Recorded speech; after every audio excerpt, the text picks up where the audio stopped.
Back. My name is Chris Setchinley. I get to build, buy, and sell simple profit businesses every single day.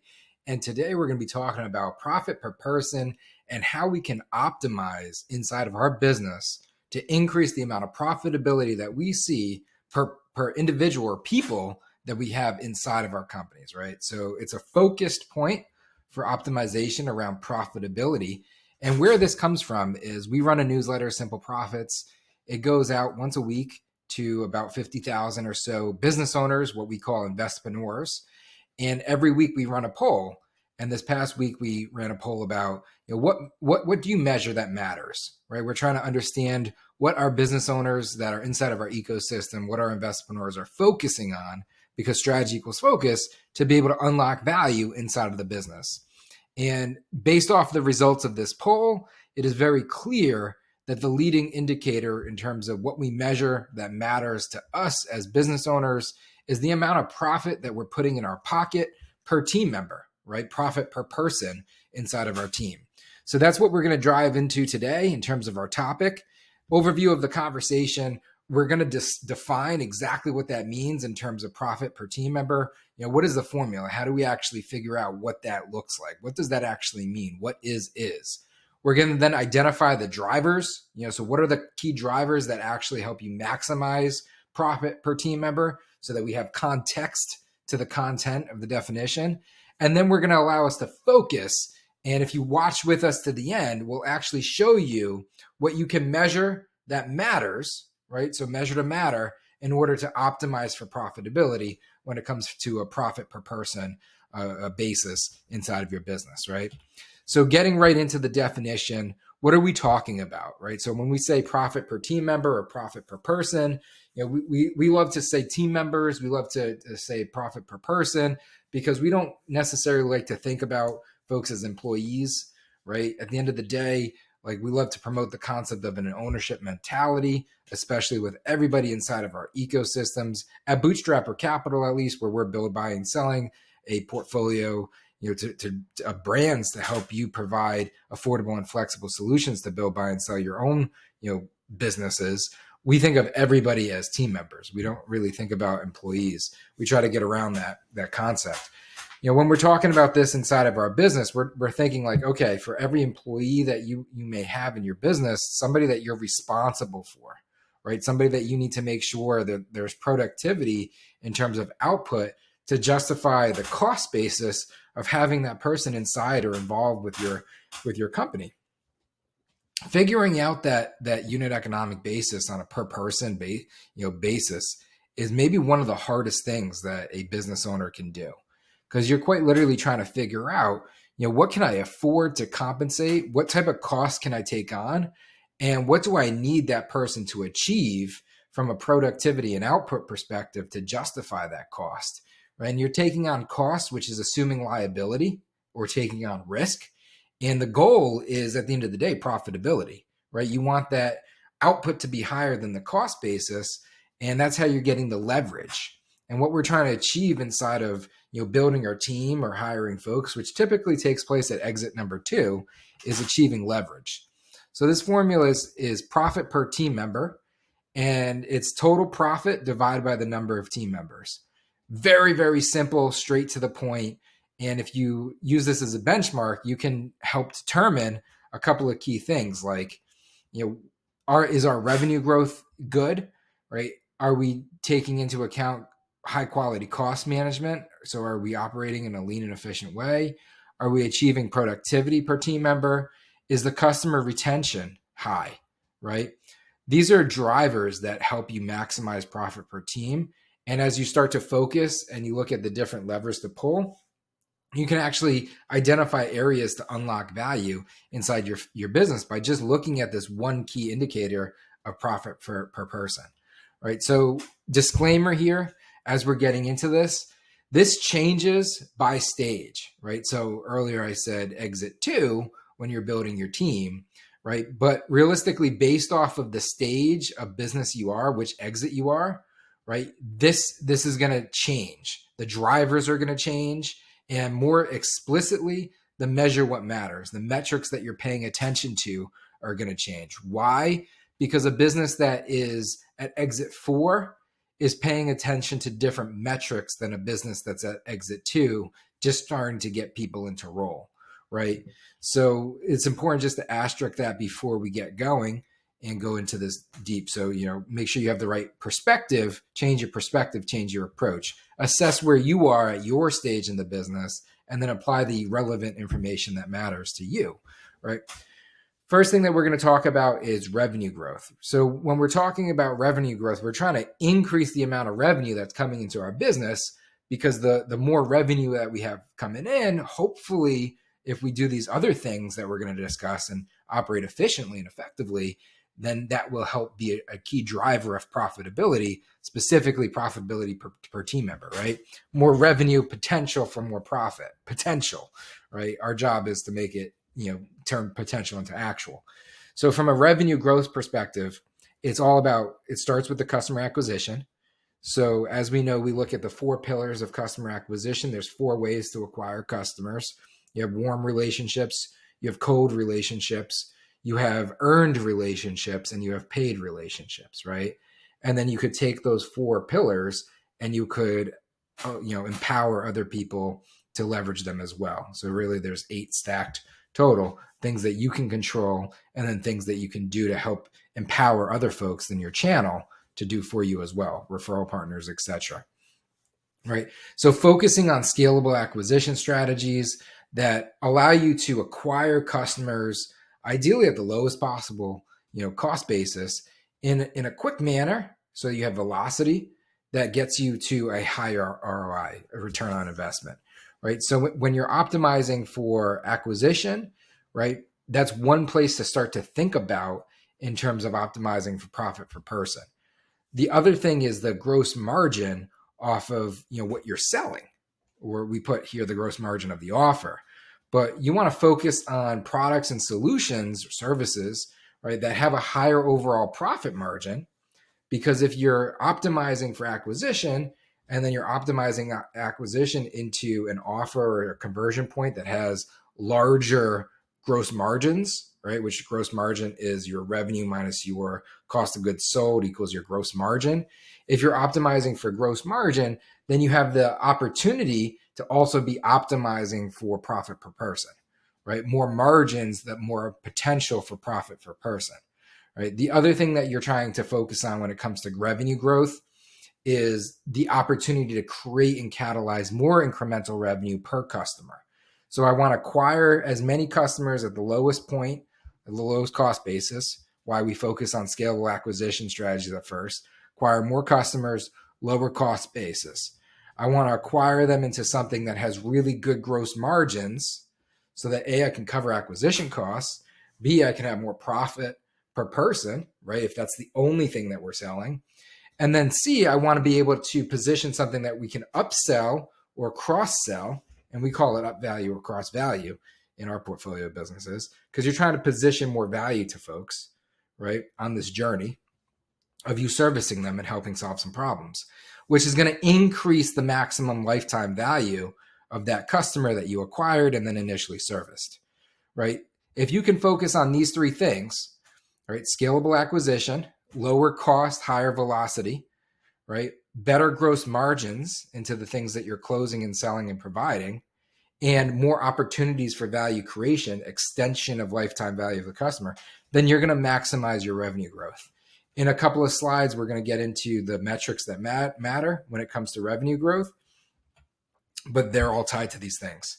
Once you have revenue and once you've achieved, better revenue velocity inside of your business, revenue alone does not indicate or impact. It impacts, but it's not, the pure baseline of profitability, right? It's revenue minus costs is going to leave you the profit in your pocket. So you want to maximize revenue, but you want to maximize revenue without also, outsizing your costs, right? So you want to make sure you're right sizing your cash flow in the process. One way to do that is to make sure you're eliminating inefficiencies, right? When we talk about it inside of our community over at Bootstrapper community, or when we're working with advisory clients with simple profits, what we focus on is the customer journey. So we're trying to map out how a customer flows through the business system. And then as we're mapping out the customer journey, we're trying to identify constraints, right? We're trying to identify blockers on the throughput, on the revenue that flows through the customer journey that's flowing through. And by doing so, we have the ability to remove bottlenecks, which also has the ability to increase efficiency or decrease inefficiencies, right? That ultimately allows for leaner operations. Leaner operations means, potentially you can do more with less. Typically, when things are simplified from an operational perspective, less opportunity for error, which is waste, which is cost, right? Less opportunity in terms of over manufacturing processes, which take time, which time is cost, right? So when you're optimizing for less is more, right? Keep it simple. What you're really trying to do is optimize for the fewest possible processes that deliver a consistent and sustainable outcome at the lowest possible cost without sacrificing quality. And the key thing is you don't want to sacrifice quality. If you find yourself impacting quality or the customer experience in that customer journey because you're trying to focus on cost management, then you may be going a little bit too far, right? And that's sometimes what we see when some private equity companies come in and take over a business and they focus on costs as opposed to the whole picture, the complete picture of how we unlock value and put more profit in our pocket. The last thing that you can focus on from a cost management perspective, sometimes you can spend money to save money, right? So investing in technology and supporting the adoption of technology that helps you optimize by automating some of these processes. Again, it helps you remove error, right? Human error, human function, right? It helps you save time. So a lot of the things that you're trying to focus on in terms of eliminating inefficiencies and optimizing for lean operations can be empowered through the successful adoption of technology. Great ways for you to reduce costs inside the business. By reducing costs and focusing on efficiency within the process, you're hopefully also going to impact productivity per person, right? And when we're talking about this equation of profit per person, what we're really looking for is revenue, costs, and the amount of value being created by headcount. You're looking for headcount justification, person, justification. So in terms of aligning productivity on a per person basis, specifically correlating it to profitability inside of your business, creating incentive-based comp plans that align performance-based incentives, right? So you're incentivizing the right action. Show me an employee that's maybe doing the wrong thing. Show me the incentive plan, right? Typically incentives is what drives, it's cause every action. There's an equal opposite reaction. Typically it's the incentive plan in place that will drive the reaction from the people in the team to focus on the things that matter, right? So putting in place performance-based incentives, right, that align productivity into outcomes that you're looking for inside of your business, critical way of unlocking value from a capacity perspective, productivity perspective of the headcount of the people you're investing in inside your business. In terms of investing inside your business, into the people, skill development, right? The better you can upskill folks, the more that you can invest into folks so that you can offer continuous training. Productivity enhancement comes from skilled labor becoming better, right? More, better, new. Investing into the people that are already doing the job more so that they can do it better, right, is a massive way to grow productivity so that you can extract more value from the headcount you have, right?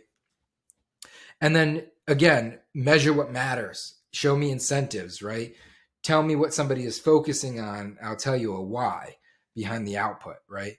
So establishing very clear what we're calling here KPIs or key performance indicators. Not necessarily always a huge fan of using the term KPI because sometimes the common language, the common vocabulary kind of confuses things, and KPIs has almost become a 4-letter word in some cultures, some company cultures, because they're used in the wrong way. But when they're used in the right way, they can truly align incentives and align focus. And strategy equals focus. And if you can put the right strategies into place for the right people, so you have the right people focusing on the right things at the right time to get to the right outcomes, right? It becomes a massive driver in terms of productivity and unlocking value inside of your business. Right. Then you have the customer retention. So we have acquisition, of customers, and the revenue of customers, and then the revenue minus the cost, and the productivity of the people inside. And then the other thing that we're going to be focusing on is retention of the customers we already have, right? By hopefully aligning our people to focus on the right things at the right time to hopefully unlock more value, right, for our customer focus. So having a high value customer focus where the people inside of your organizations are focused on retaining and maximizing value from your customers, right, which upvalues your customer. What that allows you to do is extract more lifetime value from the customers that you've already acquired, which helps you grow profitability, right? It focuses, it's cheaper to keep a customer than to acquire a new customer.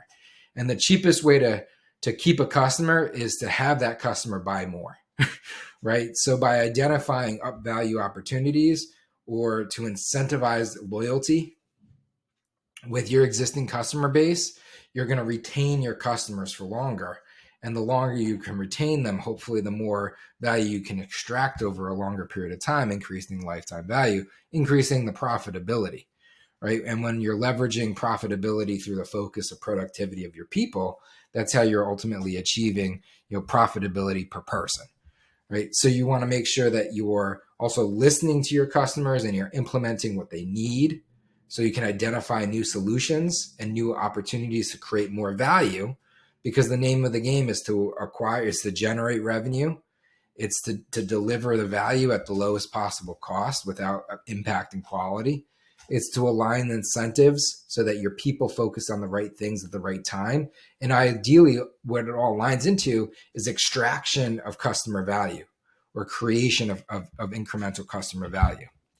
So what do we need to focus on to achieve those things, right? If that's the job to be done, if that's where the strategy equals focus, what metrics are we going to measure, right? Because you want to measure what matters to be able to have an indicator of whether or not you're doing a good job.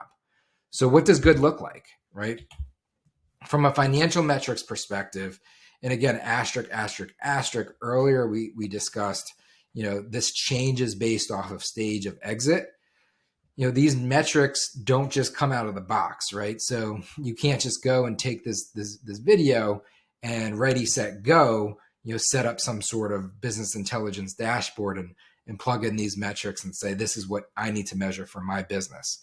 Because again, there's a disclaimer that it changes by stage, it changes by business, right? We're talking broad strokes so that you guys can have enough information in terms of the context of the content to make it matter to you. But at the end of the day, each business is individually different, right? So take it with broad strokes and then read between the lines to make it intentional and purposeful for your business so you could adopt it appropriately. So financial metrics, what are we looking at when we're talking about financial metrics inside of our business? Net profit margin is a very key thing that you should be looking at. That's the percentage of revenue that remains after you have your expenses go out, right? So focusing on your net profit margin is going to help you focus on cost management, right? And by focusing on cost management, you can make good, timely decisions to hopefully optimize for your profitability without, again, sacrificing quality, right? Revenue per employee, that's another target number that you can measure when it comes to benchmarking against your revenue growth, right? So how much revenue, our net new revenue, are we bringing in based off of the existing employee count? Again, revenue does not equal profit, right? So by measuring your net profit margin and then benchmarking against revenue per employee, you can start to put together a picture where you can have indicators that are leading you in the right direction.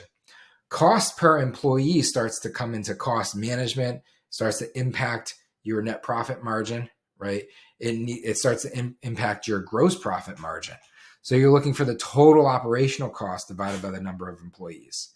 And there's certain ratios that based off of your industry and your business type, where you can have indicators as to whether or not your cost basis of operational cost per employee are too high or are trending right.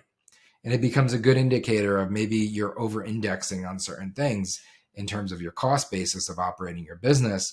And is a good indicator of areas where you can lean up. And those are areas where you could potentially lean up without compromising for your customer experience, right? Because you want to cut costs, but you don't want to compromise the value in which you're creating for your customer, right? So it's not cut costs at all costs. It's cut costs to the point where you're not impacting the value that you're delivering to your customers, right? And then your gross margin per employee is your gross profit divided by the number of employees, and that's going to assess your overall profitability, per your employee headcount, right? Keeping a financial metric dashboard of these things become indicators of whether you're trending right or whether you're trending wrong. And if you're trending wrong, then it's red flags for you to then focus on from a revenue growth, a cost management, a productivity, customer retention perspective, what's wrong, right? So if it's red, it's wrong, you go and you look at it to get it right, right? If it's right, you want to appreciate it and assess it. And you say, what are we doing right that we should do more of or that we should do better, right? So that you can optimize. No matter what, whether things are trending right or trending wrong, you always want to be optimizing, and you're letting the metrics kind of dictate, where you're going. Operational metrics, employee utilization rate, right? So employee utilization rate is the amount of time that your employees are investing into billable versus non-billable activities, right? So if you're hiring somebody and at the end of the day, all they're doing is training and development and skilling up, which is one of the components of productivity per person, right? You want to invest in your people to skill them up. But if that's all they're doing, then that's not going to get you a great ROI, right? Return on investment of that headcount, right? So you want to start to measure what folks are doing, and then ultimately the impact that it's having from a utilization perspective of their time, so that you can help them optimize, for value creation. Right? Value creation oftentimes comes into process efficiency. So by measuring, the amount of time, maybe from a customer journey perspective, the amount of time it takes a customer to go through to activate to value or receive value, or the amount of time that it takes somebody to process something, maybe it's a service level agreement. Like measuring cycle time or error rates inside of that, or generally mapping out your throughput. Right, you could figure out process efficiencies so that more could happen faster, right? And if more can happen faster, then you're going to improve your utilization rate, hopefully, if you're focusing on the right things and you're measuring what matters and your incentives are aligned, right? So all of this comes back to tying in, how you can improve these by, productivity per person and incentivizing the right things, right? Automation becomes what of that utilization, if it's a non-billable activity, is it a non-billable activity inputting, information into a spreadsheet that could be completely automated away, right? So for example, with our process, we run these polls through our newsletter, once a week, and we get our responses. And then from the polls, we, export the data. We run intent-based marketing, right? So based off of somebody's interest, we're able to engage them appropriately. If we had to do that manually, how much time would that take versus automated, right? And in an automated manner. So that's an example of where you can potentially adopt some automations to save some time, right? And then it's time to value. Time to value when you're adopting a new client and you're getting a client to utilization or to value fast, right? Or time to value when it comes time to identifying something new to do inside of the business and you want to push it to market, right? So identifying how fast it takes to activate and get to a point of utilization or activation inside of the business is a time to value benchmark. It shows how efficient and effective we're being inside of the business. From a people metric score, this is going to be very similar to a customer metric score. So I'm going to talk to them pretty much in unison. But from a people, you want to be able to measure indicators with people around happiness, satisfaction, right? With people on your team, you're trying to maximize for happiness. So you're trying to identify things that, are indicators that somebody's not happy. Because the job to be done is to maximize for happiness of your people while you're achieving these other things, right? So it's not achieving operational metrics or achieving financial metrics at the cost of your people or at the cost of the happiness of your people. You're trying to achieve operational and financial metrics in your business while also optimizing for the happiness of your people. This is, again, an area where a lot of private equity firms will go wrong. They'll come in, they'll buy out a business, they'll go black and white with it, and they'll optimize for operational metrics and financial metrics, the numbers on a spreadsheet, and they won't appreciate the people metrics. They won't appreciate the people. And the byproduct of that becomes customer metrics go down, and the business gets worse instead of getting better, right? So you want to be able to approach this perspective and unlock value inside of your business, not just by getting like too tactical and living in the weeds of operational and financial, metrics that are indicators of the success and healthiness and profitability of the business, but do so in a manner that actually aligns with the people. And again, it's alignment with people that tends to get the best possible outcomes for your business. So from a people metric score, employee engagement, right? How activated are people in their work?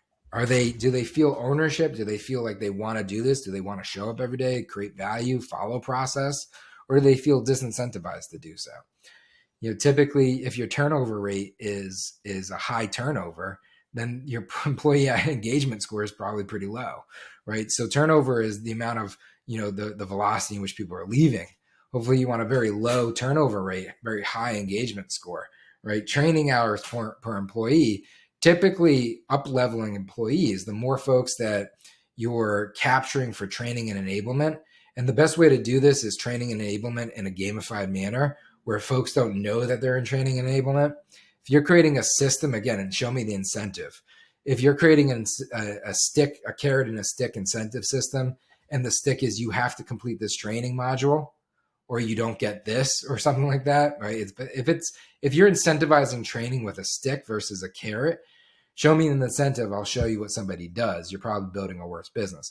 But if you can incentivize training, right, complete this certification and you'll receive a bonus up, right? You'll receive more, compensation per conversion, performance-based conversion or something like that, right? Then the ability to empower training enablement is aligned, and hopefully you're aligning it to that people component, which is productivity. That's why you want, your people to be better skilled. You want them to be focusing on the right things, and you want them to be more productive in that work and creating value for the business within the time that they have, right? So that comes back to employee utilization rate, right? You want them to be automatically on their own optimizing for their own employee utilization rate because they're just more productive, because they're better skilled and they're happier in the role. Employee net promoter score is how, satisfied or, how willing somebody is to bring in outside talent into your business, right? Do they talk you up or do they talk you down? And if you're optimizing for a high net promoter score, then you're in this constant, ability to recruit, attract and retain, win the war on talent, attract and retain top talent. Your reputation in the market, your brand equity is able to go up. So if somebody's not, willing to promote you, then they're probably not happy with you. If they're probably not happy with you, they're either going to turn over or they're not productive and they're not engaged right? From a customer perspective, it's very similar to the employee side. So customer satisfaction, net promoter score, these are all things that your customers are saying about you. I'm very happy with their service, and because I'm happy with their service or solution, I will refer it to a friend, right? Converting your net promoter score to a loyalty program where you can actually incentivize referrals, incentivize the right behavior. Again, show me the incentives. I'll show you what somebody does, right? So if you can take that and then tie it into an incentive program where you're incentivizing through loyalty of share your great experience and you'll get a percentage of any, sales that you help generate, etc., or share and then you'll get a free month, great ways to tie customer metrics into growth, right? Same with customer retention. That's like employee churn, right? So customer retention, you want to keep customers for as long as possible. It's way more expensive to to acquire a customer than it is to keep a customer, right? So you want to acquire a customer, you want to deliver them high value fast, and then so activate them to the value and the utilization. And then you want to identify through customer loops and retention mechanisms, right? Engagement mechanisms, opportunities to position additional incremental things of value. And getting them in that continual up value cycle is the best possible way to retain the customer relationship and extract that customer lifetime value, right? And the customer lifetime value is the total amount of projected revenue we believe we're going to receive over the entire, lifetime relationship, entire relationship of the lifetime of this customer. And you want to increase your lifetime value, your customer lifetime value. By increasing your customer lifetime value, you're able to optimize for profitability. By focusing on these components of your business, you can feel confident in your ability to trust the process, commit to the journey, right? Measure what matters. Strategy equals focus, focus on the right things. Again, asterisk, asterisk, asterisk, every business is unique, right? Because every business is unique, this isn't a one size fits all, solution-based video, but it gives you enough context, hopefully, to be able to care enough to think about your business, right? What are you focusing on? What are you measuring inside of your business? And how does it, at the end of the day, tie back to this concept of profitability, per employee, per person, right? Are you optimizing for profit per person? Because if you're optimizing for profit per person, you're challenging yourself to improve all these, various components of your business, right? Revenue growth, cost management, employee productivity, customer retention, and loyalty. And not a single one of these things would be a bad lever to pull. You want to optimize for each one of these components. So very healthy exercise for you to be able to focus on inside of your business, to trust the process, commit to the journey. If you enjoyed this video, we're trying to build up this YouTube channel. Please like and subscribe. It helps us out. We want to continue this process of identifying things that hopefully help us unlock value inside of your business. So we want to know what you're paying attention to. And then we want to go deep into content so that we can provide the context to the content, to the concepts, to hopefully help activate and unlock value inside your business. If you want to do this as a community, we are trying to build out the community at bootstrapper.community, where we can trust the process, commit to the journey together, build better together, and master the 5 exits, right? So whether or not we acknowledge it, we're all always exiting in our business, right? You're either final exit where you're trying to get ready to sell it, or maybe you're in the process of getting to the point of the final exit, which is perfectly okay. Maybe you're placing a leadership team to run it, make it more of a passive income, which in itself is an exit. Maybe you're building a better business and you're focusing on the business system. Maybe you're focusing on putting, a team in place so that you can stop doing all the work. Or maybe you're just getting started, right? And this is your job, right? You're trying to replace your 9-to-5 with your business as your income, as your job. That's perfectly okay. Everything starts somewhere. Regardless of whether or not we want to acknowledge it, we're always exiting. And there's specific things that we can do along the journey at each exit for our businesses that will put us in better places so we can do things like optimize for profit per person without sacrificing value for our customers, and while building better businesses to unlock value and hopefully get to higher valuations, better terms on investment, and ultimately larger exit multiples when it comes time to sell.